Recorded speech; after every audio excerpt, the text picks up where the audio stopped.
யாழ்ப்பாணத்துக்கு பக்கத்தில் ஒரு பாலைவனம் இருக்குது அப்படின்னு சொல்ல நம்ப முடியுதா? அமைதியாக இருக்குது. பருத்தித்துறை இவ்வளோ அமைதியான ஊரா? பருத்தித்துறை உள்ளே வந்துட்டோங்க.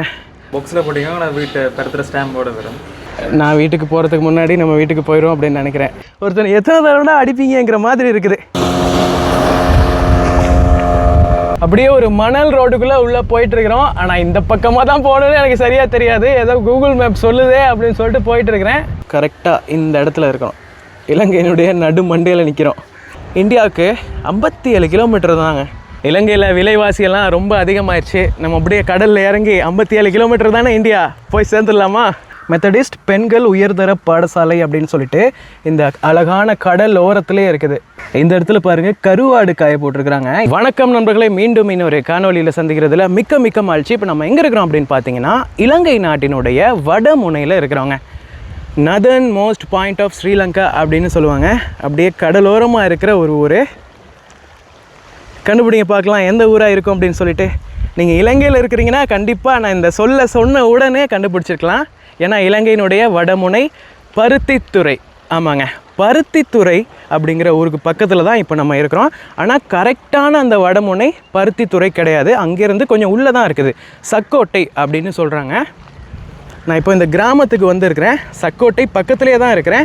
இங்கே இருக்கிற மீனவ மக்களோட இந்த அன்றாட வேலைகள் எல்லாம் சும்மா பார்த்துட்டு இருந்தேன். அப்படியே நம்ம ஒரு வீடியோவும் அப்லோட் பண்ணலாம் அப்படின்னு சொல்லிட்டு ஸ்டார்ட் பண்ணியாச்சு. முதலாவதாக நம்ம வந்து அந்த சக்கோட்டை முனையை போய்ட்டு பார்த்துடலாம். அப்படியே நேராக கடல் இருக்குதா, இந்த பக்கமாக போனால் இந்தியாவுக்கு போகலாங்க. இந்தியாவினுடைய வேதாரண்யம், கோடியக்கரை, இந்த மாதிரி இடங்கள் இதுக்கு கரெக்டாக நேராக தான் இருக்குது. போலாமா? முதலாவதாக நம்ம அந்த வடமுனையை பார்த்துட்டு அதுக்கப்புறமா இந்த பருத்தித்துறையை சுற்றி உள்ள இன்னும் சுவாரஸ்யமான விஷயங்கள் நிறைய இருக்குது. எல்லாத்தையுமே இந்த ஒரு காணொலியில் சுற்றி பார்க்கலாம். வாங்க போகலாம். மக்களே, வந்துட்டோம். இலங்கையினுடைய வடமுனை சக்கோட்டை முனை பக்கத்தில் இதோ இங்கே போட்டுருக்குறாங்க பாருங்கள். Sakkottai cape is the northern most point of Sri Lanka. கரெக்டாக சொன்னேன்னா? இதோ இதுதான் வந்து யாழ்ப்பாணம். இந்த பகுதி அப்படியே சக்கோட்டை வந்து இங்கே இருக்குது. இந்த இடத்துல தான் இப்போ நம்ம நின்றுட்டுருக்குறோம்.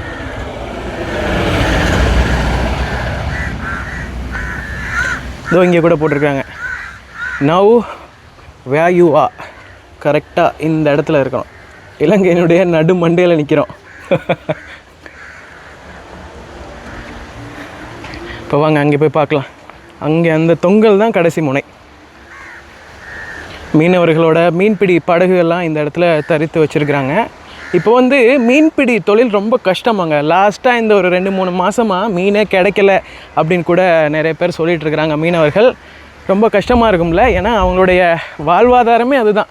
மீன் கிடைக்கலன்னா எப்படி அவங்க எதை வச்சு அவங்களுடைய அன்றாட தேவைகள்லாம் பூர்த்தி செய்வாங்க? வாவ், இந்த இடத்துல பாருங்கள், ஒரு போர்டில் அழகாக இலங்கையில் இந்த இடத்துல இருந்து பக்கத்தில் இருக்கிற ஆசிய நாடுகள், தென்னாசிய நாடுகளுக்கான தூரம் எவ்வளோ அப்படின்னு அழகாக போட்டிருக்கிறாங்க. இந்தியாவுக்கு 57 கிலோமீட்டர் தாங்க. இந்த பக்கமாக நேராக போனால் பங்களாதேஷுக்கு 2000. அதெல்லாம் அதிகம். இந்தியா தான் பக்கத்தில் இருக்கு. வாங்க போகலாம். Unity in diversity is the strength of Sri Lanka. இந்த ஊரே ஒரு வித்தியாசமான வைப்பாக இருக்குதுங்க. அமைதியாக இருக்குது. பருத்தித்துறை இவ்வளோ அமைதியான ஊரா? இதுக்கு முன்னாடியும் இப்படி தான் இருந்துச்சா, இல்லைனா இந்த காலகட்டத்தில் இந்த 2026 இப்படி அமைதியாக மாறிடுச்சா? இதுதான் இலங்கையினுடைய கடைசி தொங்கல் வடமுனை. தொட்டாச்சு. இந்த போர்டு தானா? இல்லை, இது வரைக்கும் இருக்குது. இலங்கையில் விலைவாசியெல்லாம் ரொம்ப அதிகமாகிடுச்சு. நம்ம அப்படியே கடலில் இறங்கி 57 கிலோமீட்டர் தானே இந்தியா போய் சேர்ந்துடலாமா? வேதாரண்யம் இல்லைன்னா கோடியக்கரை பக்கமாக நம்ம போய் கரையேறுவோன்னு நினைக்கிறேன். இந்தியாவினுடைய டெலிஃபோன் சிக்னல் இந்த இடத்துக்கு கிடைக்கும் அப்படின்னு சொல்கிறாங்க. நான் ஃபோனில் தான் வீடியோ எடுத்துகிட்ருக்கேன், அதனால் என்னால் செக் பண்ண முடியல. ஆனால் கிடைக்கிறதுக்கு வாய்ப்பு இருக்குது. ஏன்னா பக்கத்தில் தானே இருக்குது. ஆனால் 50 கிலோமீட்டர் தாண்டியெல்லாம் ஒரு டவரோட சிக்னல் வருமானு தெரியல. இந்த இடத்துல ஒரு சின்ன குடிசை மாதிரி தெரியுதா? இது என்னென்னு கண்டுபிடிக்க பார்க்கலாம். மீன்பிடி கிராமங்களில் ஒவ்வொரு மீனவர்களுக்கும் இந்த மாதிரி சின்ன குடிசை மாதிரி ஒரு அமைப்பு இருக்குங்க. மீன் பிடிக்கிற தொழிலுக்கு போயிட்டு வந்ததுக்கப்புறமா அவங்களுடைய வலை இந்த மாதிரி மீன் பிடிக்கிற உபகரணங்கள் எல்லாத்தையுமே இதுக்குள்ளே தான் சேமித்து வச்சுருப்பாங்க. அது பாதுகாப்பாக தான் இருக்கும். எல்லா மீன்பிடி கிராமங்களையும் இந்த மாதிரி ஒரு அமைப்பு இருக்குங்க. இப்போ மீனவர்கள் தொழிலுக்கு போகாதனால இதை அப்படியே இங்கேயே வச்சுட்டாங்க. அதோ போட்டு கூட அதில் அப்படியே தான் இருக்குது. இது என்னது? இதுதான் தெப்பம்னு நினைக்கிறேன், எனக்கு கரெக்டாக தெரியல. மரத்தில் பண்ணியிருக்கிறாங்க. நான் இதுக்கு முன்னாடி பார்த்துருக்குறேன். பலாளி பக்கம்லாம் அந்த பிளாஸ்டிக்கில் கூட வச்சுருப்பாங்க. பட் இது பழைய முறையில் மரத்துலேயே இருக்குதுன்னு நினைக்கிறேன். கரெக்டு தானா? தப்பாக இருந்தால் கரெக்ட் பண்ணிடுங்க. இப்போது அடுத்ததாக பக்கத்தில் இருக்கிற லைட் ஹவுஸ்க்கு போகலாங்க. அங்கே போனால் தான் இந்த பருத்தித்துறை அப்படிங்கிற ஊர் பேர் எப்படி வந்துச்சு அப்படிங்கிறத சரியாக உங்களுக்கு எக்ஸ்பிளைன் பண்ணலாம். போகலாமா? யாருமே இல்லை, நான் மட்டும்தான் இருக்கேன் இங்கே. சக்கோட்டையிலேருந்து பருத்தித்துறை நோக்கி நான் போயிட்டுருந்தேன். இந்த இடத்துல ஒரு பெரிய ஸ்கூலை பார்த்தேங்க. Methodist girls high school, Methodist பெண்கள் உயர்தர பாடசாலை அப்படின்னு சொல்லிட்டு இந்த அழகான கடல் ஓரத்துலேயே இருக்குது. சூப்பரில். புலம்பெயர் தேசங்கள்லேருந்து பார்க்குற யாராவது இந்த ஸ்கூலில் படிச்சிருக்கலாம். அதுக்காக தான் இந்த ஸ்கூலை நான் காட்டுறேன். அப்படி யாராவது பார்த்துட்டு இருந்தீங்கன்னா மறக்காமல் கமெண்ட் பண்ணுங்கள்.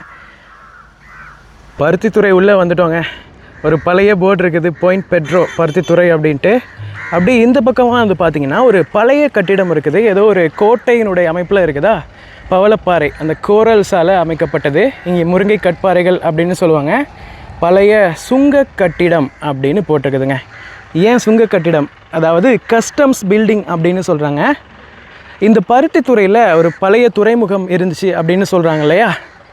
அந்த துறைமுகம் வழியாக இங்கே யாழ்ப்பாணத்தில் வடமராட்சியில் உற்பத்தி செய்யப்படுற புகையிலை ஏற்றுமதி செய்யப்பட்டிருக்குது. அந்த மாதிரி ஏற்றுமதி பொருட்களுக்கான கஸ்டம் வரியை விதிக்கிறதுக்கான ஒரு கட்டடம் தாங்க இது.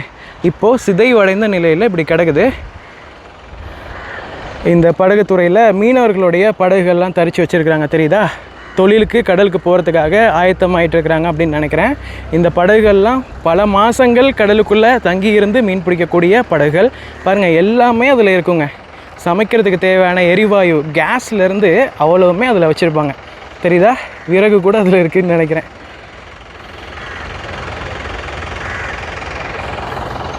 இப்போ அப்படியே நம்ம இந்த பக்கமாக போகலாம்.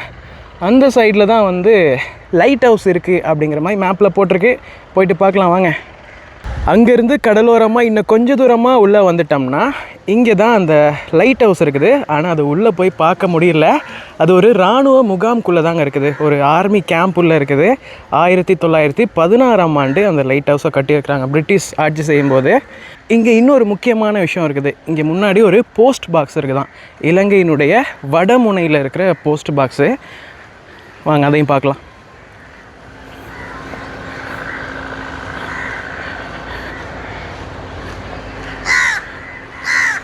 இலங்கையின் வடமுனை அப்படின்னு போட்டிருக்காங்க, பருத்தித்துறை. இலங்கையில் ஒவ்வொரு முனையிலையும் இந்த மாதிரி ஒரு போஸ்ட் பாக்ஸ் வச்சுருப்பாங்க. இது வடமுனையில் உள்ளது. இதே மாதிரி தென்முனை, கிழக்கு முனை, மேல்முனை, இது எல்லாத்துலேயுமே இப்படி ஒரு அமைப்பில் ஒரு போஸ்ட் பாக்ஸ் இருக்கும். இங்கெங்கே ஒரு கடையில் போஸ்ட் கார்டு இருக்குமாங்க. அந்த கடையில் போஸ்ட் கார்டை வாங்கிட்டு நம்ம வீட்டுக்கே அந்த போஸ்ட் கார்டை அனுப்பிவிடலாம். என்ன ஸ்பெஷல் அதில்? போஸ்ட் கார்டுனா இது ஃபேமஸ் பிளேசஸ் எல்லாமே இருக்குது. இது என்னென்னா நார்மலாக டூரிஸ்டாக நீங்கள் வந்துட்டு போனாங்க மெமரிஸாக இருக்குது. ஆமாம். இதில் ஸ்டாம்ப் போர்ட்ஸும் இருக்குது. நீங்கள் அந்த பாக்ஸில் போட்டிங்கன்னா நான் வீட்டை படத்தில் ஸ்டாம்போட வரும். ஒவ்வொரு நாளும் போஸ்ட்மேன் மார்னிங் கலெக்ட் பண்ணிவிட்டு அப்புறம் சென்ட் பண்ணலாம். Okay, super. கொடுங்க. எவ்வளோ ப்ரோ? இது 100 ரூபா.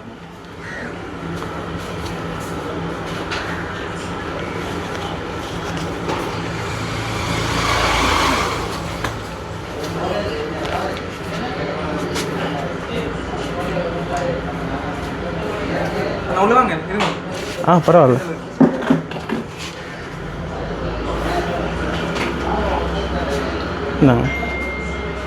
ஓகே ஓகேங்க. இந்த கடையில் போஸ்ட் கார்டு இருந்துச்சு, வாங்கிட்டேன். நம்ம வீட்டு அட்ரஸை எழுதிட்டேன். நான் வீட்டுக்கு போகிறதுக்கு முன்னாடி நம்ம வீட்டுக்கு போயிடும் அப்படின்னு நினைக்கிறேன். ஏன்னா நான் இன்னும் ஒரு மாதம் 2 மாதம் ஜாஃப்னால தான் இருப்பேன். சூப்பரில். இந்த மாதிரி நான் வெளிநாடுகளில் பார்த்துருந்தேன். பாகிஸ்தான் நம்ம போகும்போது அங்கே குஞ்சுரா பாஸில் இப்படி ஒன்று இருந்துச்சு. அதுக்கப்புறமா இலங்கையில் இன்றைக்கி தான் முத இப்படி ஒரு விஷயத்த ட்ரை பண்ணுறேன். சூப்பர். வாங்க நம்ம அடுத்த இடத்துக்கு கிளம்பலாம். இந்த இடத்துல பாருங்கள் கருவாடு காய போட்டிருக்கிறாங்க. இந்த மாதிரி இந்த பருத்தித்துறை கடலோரமாக நிறைய இடங்களில் கருவாடு வியாபாரம் நடக்குது. இங்கே கருவாடு ரொம்ப விலை குறைவாக இருக்கும் அப்படின்னு கூட சொல்கிறாங்க. இந்த மாதிரி கடலோரத்தில் நிறைய இடங்களில் கருவாடு காய போட்டிருக்கிறாங்க. மேலே ஒரு நெட்டு கட்டியிருக்கிறாங்க. எதுக்குன்னு தெரியுதா? ஏன்னா இங்கே காகம் இந்த மாதிரி பறவைகள் அதிகமாக இருக்கனால அதை கொத்தி கொண்டு போயிடக்கூடாது அப்படிங்கிறதுக்காக அப்படி சேஃப்டிக்காக போட்டிருக்கிறாங்க. அடுத்ததாக இந்த பருத்தித்துறைக்கு பக்கத்தில் இருக்கிற வள்ளிபுரம் அப்படிங்கிற ஊரில் இருக்கிற வள்ளிபுரம் ஆழ்வார் கோயிலை பார்க்குறதுக்காக தான் அங்கே வந்துருக்கிறோம். ஆமாம், இது ஒரு விஷ்ணு கோயில். நீங்கள் எல்லோரும் யோசிக்கலாம், யாழ்ப்பாணம்னாலே சைவம் தலை தோங்கி இருந்த ஒரு ஊர். இங்கே வந்து சிவன் கோயிலும் முருகன் கோவிலும் நிறைய உருவாக தொடங்கிருந்துச்சு. இப்போது இல்லை, தொன்மையான காலத்திலேருந்து. ஆனால் எப்படி இவ்வளோ பிரம்மாண்டமான ஒரு ஆழ்வார் கோயில், ஒரு விஷ்ணு கோயில் இங்கே உருவாச்சு அப்படின்னு பாருங்கள். அப்போது அது சிறப்பான ஒரு விஷயம் தானே. அதனால தான் பருத்தித்துறைக்கு வந்த உடனே இங்கேயும் வரணும் அப்படின்னு சொல்லிட்டு ஒரு பிளானை போட்டேன். உள்ளே போய் பார்க்கலாம். ஓ, இங்கே ஒரு ஆச்சிரமும் இருக்கா? பெரியாழ்வார் ஆச்சிரமம் அப்படின்னு போட்டிருக்கிறாங்க பாருங்கள். இதோ இந்த பக்கமாக இருக்குது. இதுதான் கோயிலினுடைய முகப்பு வாசல். நம்ம அப்படியே உள்ளே போய் பார்க்கலாம். இந்த கோவில் 1200களில் தாங்க கட்டப்பட்டிருக்குது. 13ஆம் நூற்றாண்டில் கட்டப்பட்ட ஒரு அழகான தென்னிந்திய திராவிட கட்டடக்கலையில் கட்டப்பட்ட கோவில்.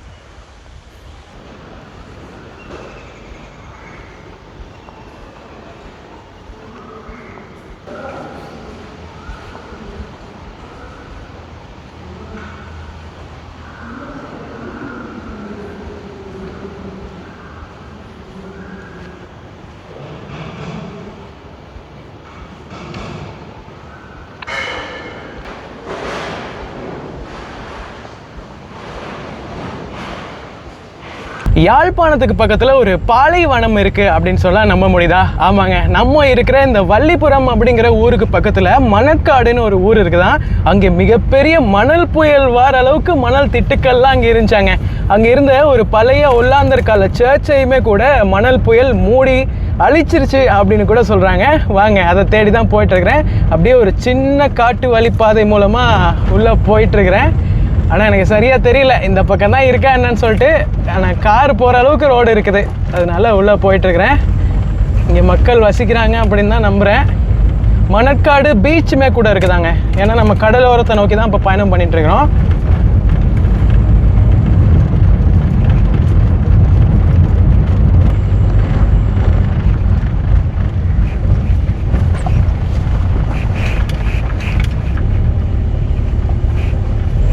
ஓ, அங்கே முன்னாடி ஒரு கோவில் இருக்குதுங்க. எதுக்கும் நான் மேப்பை பார்த்துக்கிறேன். பாதை தெரியாமல் வேற எங்கேயும் வழி மாறி போயிட்டு அதுக்கப்புறமா காரை கொண்டு போய் சிக்கிடக்கூடாது. அப்படியே ஒரு மணல் ரோடுக்குள்ளே உள்ளே போயிட்டுருக்குறோம். ஆனால் இந்த பக்கமாக தான் போகணுன்னு எனக்கு சரியாக தெரியாது. ஏதோ கூகுள் மேப் சொல்லுதே அப்படின்னு சொல்லிட்டு போயிட்டுருக்கிறேன். இங்கே பாருங்கள், பெரிய ஒரு பனங்காடு. இந்த பக்கமாக நேராக பீச் இருக்குன்னு நினைக்கிறேன். பார்க்கலாம் வாங்க.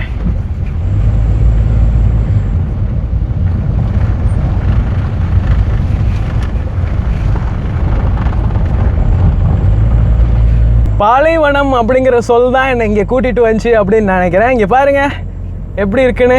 ஃபுல்லாக மணல் திட்டுக்கள் தான் இருக்குது, தெரியுதா? அந்த பக்கமாக சவுக்கு மரங்கள் நிரம்பி இருக்குதுங்க. அங்கங்கே மணல் அப்படியே பெருசாக குவிஞ்சு கிடக்கிறத பார்க்க முடியுது. யாழ்ப்பாணம் எவ்வளோ செழிப்பான இடம் அப்படின்னு உங்களுக்கு தெரியும்னு நினைக்கிறேன். அந்த யாழ்ப்பாணத்துக்கு பக்கத்தில் இந்த மாதிரி ஒரு இடம் இருக்குது. இங்கே எங்கேயோ தான் டச் கட்டின அந்த பழைய சேர்ச்சி புதஞ்சி கிடக்குதான் மணல் கடியில். வாங்க பார்க்கலாம்.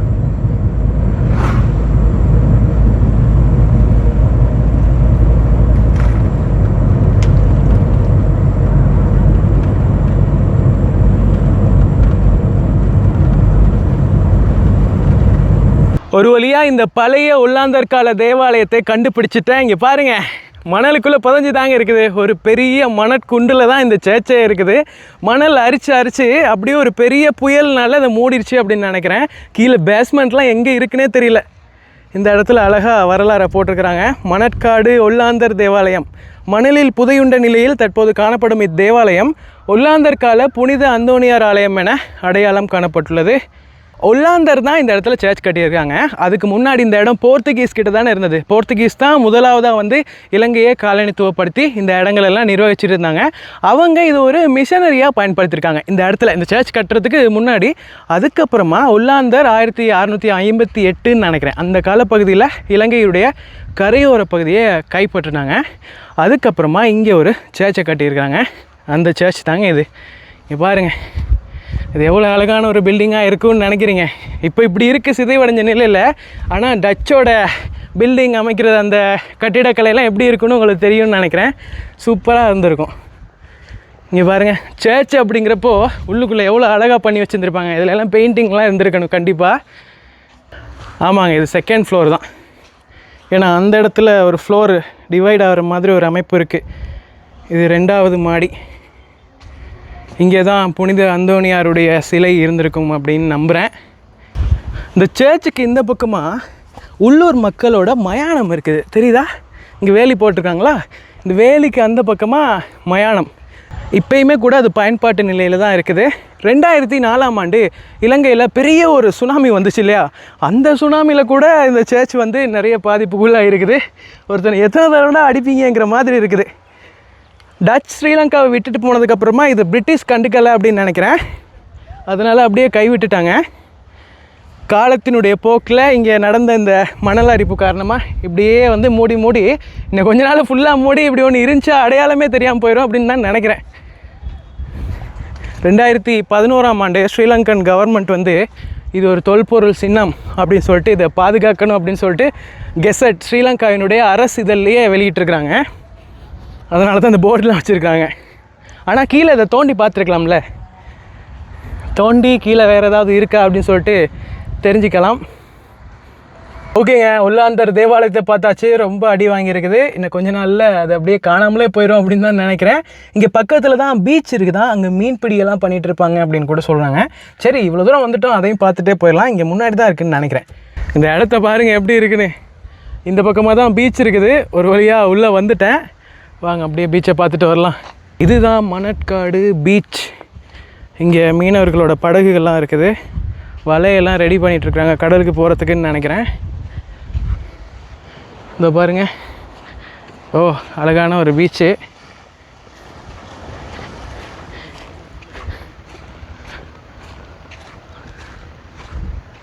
இந்த இதுதான் உங்களுக்கு முன்னாடியே காட்டின அந்த வலைகளெல்லாம் வைக்கிற இடம். ஒவ்வொரு மீனவர்களுக்கும் இந்த மாதிரி ஒரு குடிசை இருக்கும், அதுக்குள்ளே வச்சு லாக் பண்ணிடுவாங்க. ஆனால் அதில் பெரிய லட்சக்கணக்கிலான பொருட்கள்லாம் இருக்குங்க.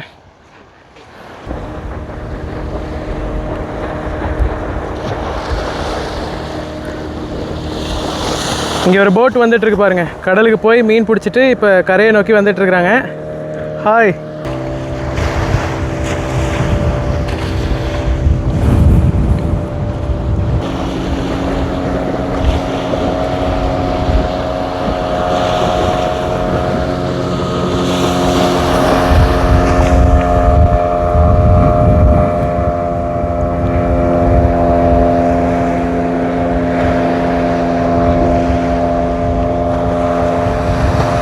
ஓகேங்க, இந்த பருத்தித்துறை வீடியோவை நம்ம இதோட முடிச்சுக்கலாம். இந்த வீடியோ பிடிச்சிருந்தா மறக்காமல் ஒரு லைக் பண்ணி விடுங்க. இங்கே என்னென்ன இடங்களை நான் பார்க்குறதுக்கு மிஸ் பண்ணேன் அப்படின்னு தெரியல.